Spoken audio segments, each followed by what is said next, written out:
सबसे पहले बात करेंगे एनवायरनमेंट की। एनवायरनमेंट क्या है? देखिए, environment is a term derived from French word इन्वायरनर दैट मीन्स टू सराउंड। यानी कि जो इन्वायरमेंट है, ठीक है, जो इन्वायरमेंट है वो फ्रेंच भाषा का शब्द है जिसका मीनिंग क्या है? टू सराउंड, यानी कि हमारे आसपास, हमारे चारों तरफ।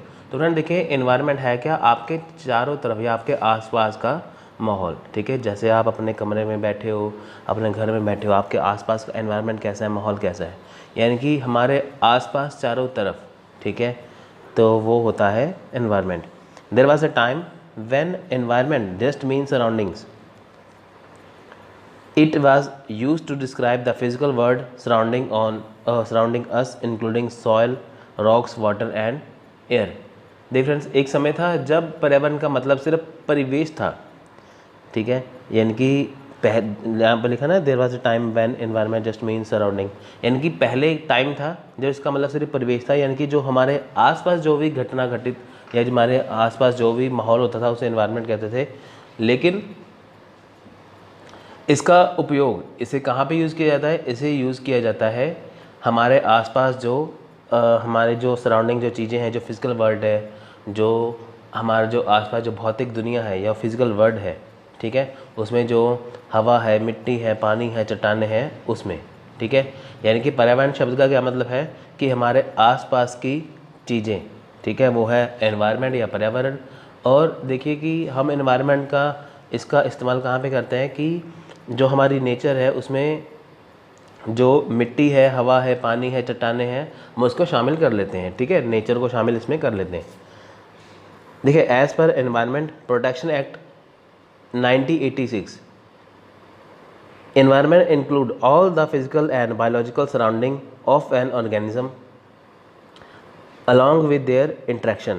Environment is thus defined as the sum total of water, air and land and the interrelationship that exist among them and with human beings, other living organism and materials. देखिए इसमें क्या है, अब 1986 में जो अधिनियम था, जो इन्वायरमेंट प्रोटेक्शन एक्ट था, और उसके अनुसार क्या है इन्वायरमेंट? देखिए, पर्यावरण क्या है कि एक जीव के आसपास के सभी शारीरिक और बायोलॉजिकल उनकी बातचीत के साथ शामिल है। पर्यावरण को इस प्रकार परिभाषित किया जाता है कि जल, वायु और भूमि का कुल योग और उनके बीच मौजूद अंतर्संबंध और मानवों के साथ अन्य जीवित जीव और सामग्री, ठीक है। देखिए इसमें क्या है कि 1986 में क्या देखा गया था जब ये बनाया गया था, यहाँ पे है कि जो जल है, वायु है, इनकी जो वाटर है, एयर है, जो हमारी अर्थ है, ठीक है, उसमें जो इंसान है, ठीक है, यानी कि जो एक इंसान, जो ह्यूमन बींग्स रहते हैं धरती पे, उसके आसपास वो हवा है, पानी है, धरती के जैसे इस्तेमाल वो करता है, ठीक है। अब देखिए वो उसका इस्तेमाल कैसे करेगा, उसको कैसे रखेगा, ठीक है, ये सारी चीज़ें इसमें आई थी। अब देखिए कि होता क्या है कि जैसे आजकल इतनी तरक्की होती जा रही है और उसका फैक्ट कहाँ पे पड़ रहा है? उसका फैक्ट पड़ रहा है नेचर पे।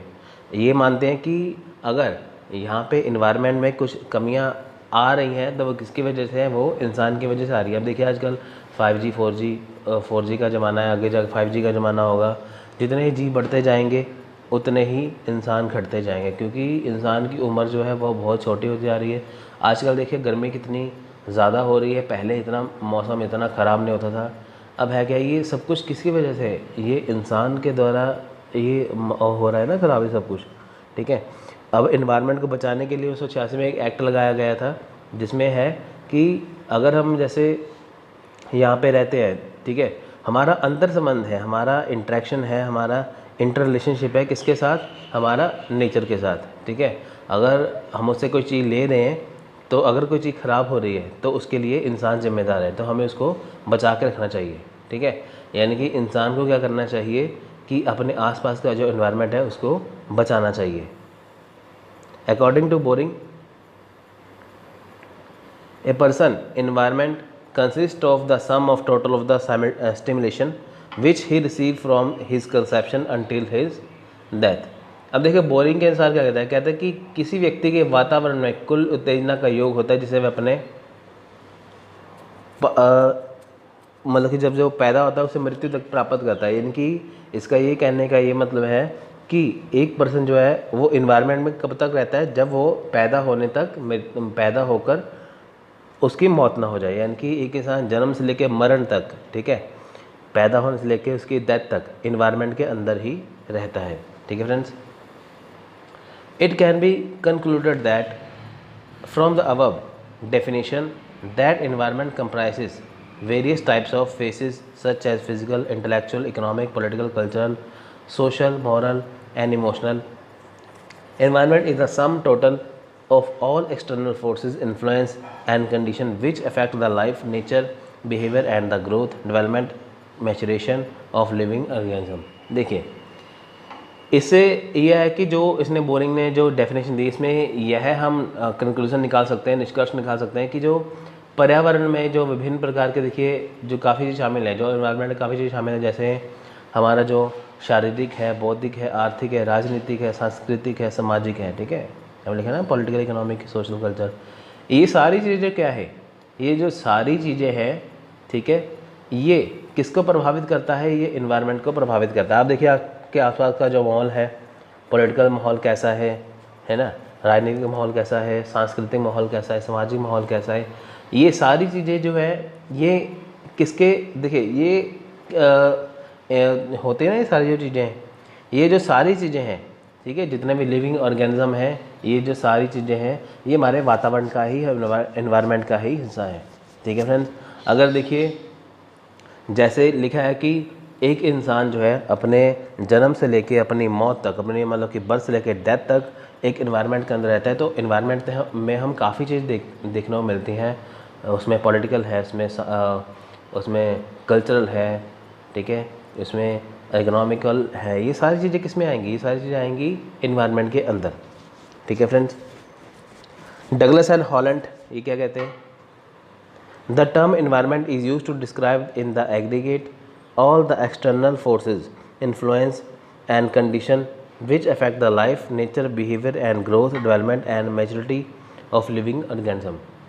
अब देखिए ये कहता है कि जैसे सभी भारी शक्तियाँ, प्रभावों और स्थितियों का वर्णन करने के लिए किया जाता है, जो जीवन, प्राकृतिक व्यवहार और जीवित जीवों के विकास। देखिए इसमें क्या है, कुछ नहीं है, डगलस और हॉलैंड का क्या है। देखिए फ्रेंड्स, ये जो डेफिनेशन है ये सभी का, इनके जो अपने अपने विचार है। अब ये कहते हैं कि इन्वायरमेंट क्या है, ये कहते हैं इन्वायरमेंट क्या है, ये भारी शक्तियाँ हैं, ठीक है, ये एक्सटर्नल पावर्स हैं, ठीक है, तो ये क्या करते हैं, ये प्रभाव डालती हैं, ठीक है, ये प्रभाव डालती हैं, बस और कुछ नहीं है।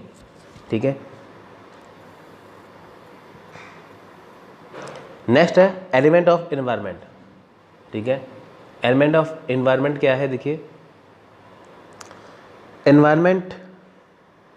Environment is constituted by interacting system of physical, biological and cultural element interrelated in various way, individual as well as collectively. These element, देखिए फ्रेंड्स इसमें क्या है, एलिमेंट जो इन्वायरमेंट है, यानी कि जो इन्वायरमेंट के जो एलिमेंट हैं वो फिजिकल भी हैं, बायोलॉजिकल भी है, कल्चरल भी है, कई प्रकार के हैं।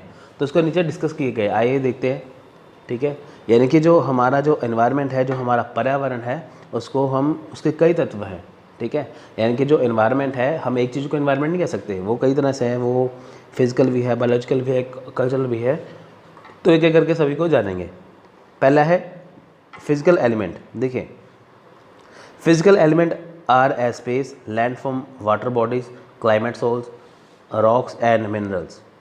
दे determine the variable character of human habitat, its opportunity as well as limitation. देखिए भौतिक या फिजिकल एलिमेंट, फिजिकल एलिमेंट क्या है, जिसे हम देख सकते हैं, छू सकते हैं, ठीक है, जो हमें दिखाई दे रही है वो क्या है, फिजिकल एलिमेंट्स है। ठीक है, अब इन्वायरमेंट के अंदर जो फिजिकल एलिमेंट क्या है, जिसे हम देख सकते हैं, छू सकते हैं, ठीक है, जिसका इस्तेमाल कर सकते हैं, वो फिजिकल एलिमेंट हो गया ना वो। अब देखिए इन्वायरमेंट में होता क्या है, इन्वायरमेंट में फिजिकल एलिमेंट में हम बात करें तो इसमें लैंड फॉर्म है, ठीक है, ज़मीन है, इसमें क्या है, वाटर बॉडी पानी है, ठीक है, इसमें जलवायु है, इनकी क्लाइमेट सोल, इनकी क्लाइमेट मिट्टी है, जलवायु मिट्टी है, ठीक है, और इसमें देखिए मिनरल्स है। ये सारी चीज़ें क्या है, ये सारी चीज़ें जो है ये इंसान के जीवन के, इंसान की लाइफ के काम आते हैं। ठीक है, यानी कि इंसान को इसका प्रयोग, इसका इस्तेमाल, इसका यूज़ कैसे करना है, उसकी कितनी हद तक इस्तेमाल करना है, ये सारी चीज़ें इसके अंदर आएंगी। ठीक है फ्रेंड्स, यानी कि फिजिकल एलिमेंट में, भौतिक तत्व में क्या आएगा कि जो जो हमारा पानी है, मिट्टी है, ठीक है, जो हमारे तत्व है, इंसान उसका प्रयोग करेगा, उसका यूज़ करेगा, पर वो कितनी हद तक उसका करेगा, साथ में साथ इसकी लिमिटेशन भी दी गई है, ठीक है। इस्तेमाल तो कर सकते हैं पर साथ में इसकी लिमिटेशन भी दी गई है। नेक्स्ट है बायोलॉजिकल एलिमेंट।